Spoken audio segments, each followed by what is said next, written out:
Welcome to this explainer. I'm so glad you're here, because today we're unpacking some seriously fascinating new research. We're looking at how social robots need to adapt to the really nuanced privacy boundaries of older adults. Honestly, if you've ever felt even a little uneasy about what your smart devices are doing in the background, well, you're going to absolutely love this. Let's kick things off with kind of a provocative thought. What if, instead of clicking through some confusing software agreement, the ones we never actually read, what if your robot physically covered its own eyes and ears when you just wanted to be alone? Imagine having that level of clear, tangible control. It literally changes the entire relationship we have with the machines living in our homes. So here's the roadmap for today. We're going to walk through 1. The one-click privacy flaw. 2. Designing with older adults. 3. Rethinking consent and control. 4. Speculative privacy solutions. And finally, 5. Privacy beyond the checkbox. Let's get right into it. Section 1. The one-click privacy flaw. Okay, so the core problem we're facing with tech right now is that modern smart devices rely on these universal one-time checkboxes for consent. Right? You buy a device, you open the app, you scroll past 50 pages of total legal jargon, and you click, I agree. But that single click, it completely fails to capture how we actually live our lives. Human privacy is incredibly dynamic. It changes based on the time of day, who else is in the room with us, and frankly, just how we're feeling. To truly understand what's at stake here, researchers actually define privacy across 4 interacting dimensions. And it's super important we look at how these intersect. First up, physical privacy. This is all about protecting your actual bodily and spatial boundaries. Think of it like stopping a camera from literally seeing into your bedroom.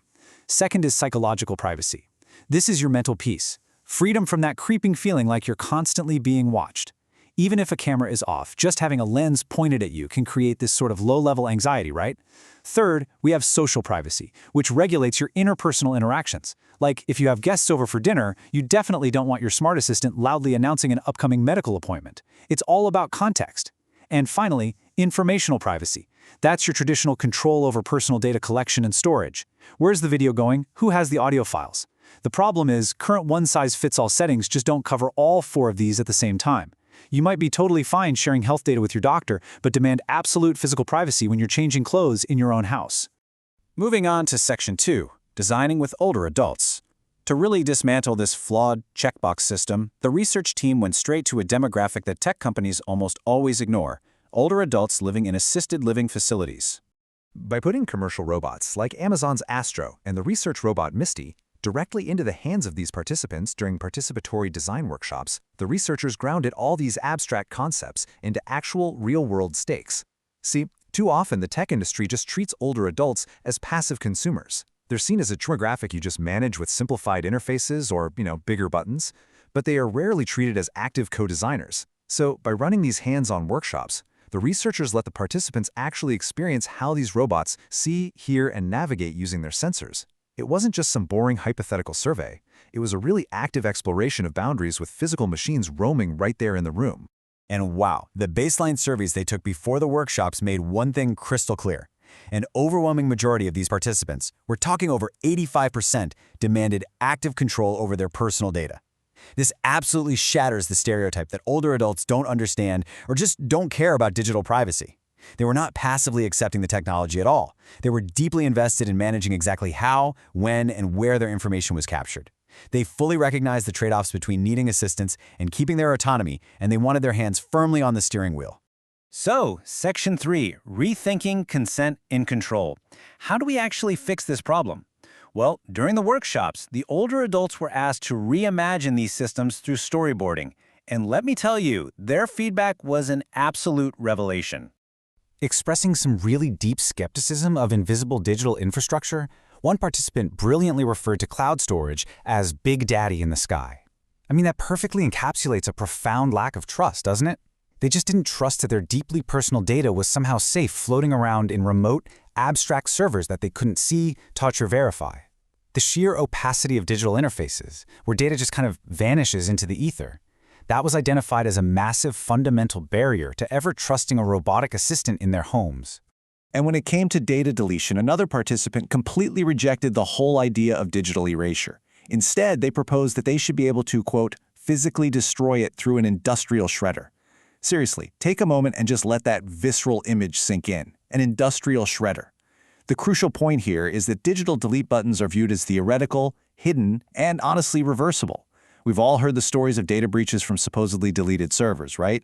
Older adults don't want a loading bar. They want guaranteed, tangible, physical destruction when they decide their data should be gone. And this desire for physical destruction builds into a completely new philosophy. These users want dialogue-based permission systems and real, tangible controls. They view consent as a continuous negotiation. It's an ongoing, fluid conversation based on the context of the moment. Definitely not a one-time toggle buried under a mountain of terms and conditions that they clicked like 3 years ago. All right, Section 4, Speculative Privacy Solutions. The research team took all these incredible insights and synthesized them into 3 speculative design solutions that beautifully bridge the digital and physical worlds. First up is the walking buddy concept. This brilliantly tackles situational adaptability.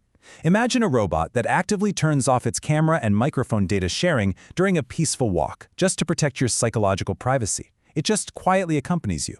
But if its onboard sensors detect that you've fallen, it instantly switches into emergency mode. It activates and shares video and precise location data to call a family member or a paramedic for help.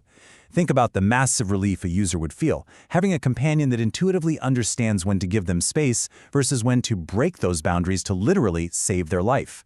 It dynamically scales your privacy based on the actual context of the situation. Next, we have the life record. This concept solves that big daddy in the sky cloud storage problem by using very clear physical privacy signifiers. Let's say a guest comes over and starts speaking. The robot actually asks permission out loud to record the conversation. And instead of that recording beaming up to an invisible cloud somewhere, all footage is stored locally on physically removable SD cards dedicated to specific people.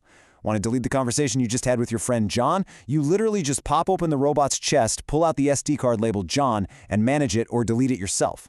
The contrast here is incredibly powerful. You're replacing the abstract dread of cloud computing with a little piece of plastic you can hold in your hand, lock in a drawer, or hey, drop into an industrial shredder.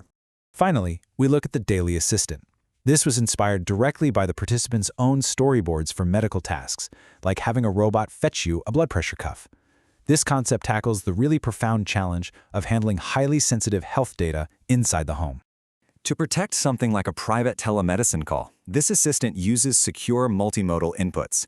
First, it uses voice authentication, so only the owner can ask for medication schedules. But the absolute best part? It allows the user to manually cover the robot with physical earmuffs, or even completely detach its camera and microphone sensors like a plug-and-play device when they're having a private chat with their doctor. No more wondering if the microphone is secretly on. You simply unplug the robot's ears and place them on the table. This directly addresses that psychological dimension of privacy we talked about earlier, immediately removing that low-level anxiety of being monitored. Which brings us to Section 5, Privacy Beyond the Checkbox. Everything we've discussed builds a completely new framework for how we interact with technology. We absolutely have to shift away from confusing, buried software menus. You know, those digital abstractions that just leave us feeling powerless and disconnected from our own data. Instead, we need to embrace tangible reality. We need physical, context-aware hardware that fundamentally respects our multidimensional boundaries. The future of robotics isn't just about the incredible things the technology can do for us. It's about how clearly and how physically it can promise to give us our space when we need it. So I'm going to leave you with this. Just take a look around at the smart devices in your own home right now. How confident are you in their static privacy settings? And honestly, wouldn't you feel so much better if you could literally pull the plug on their ears when you wanted a quiet moment? Thanks so much for joining me on this explainer, and keep questioning the technology around you.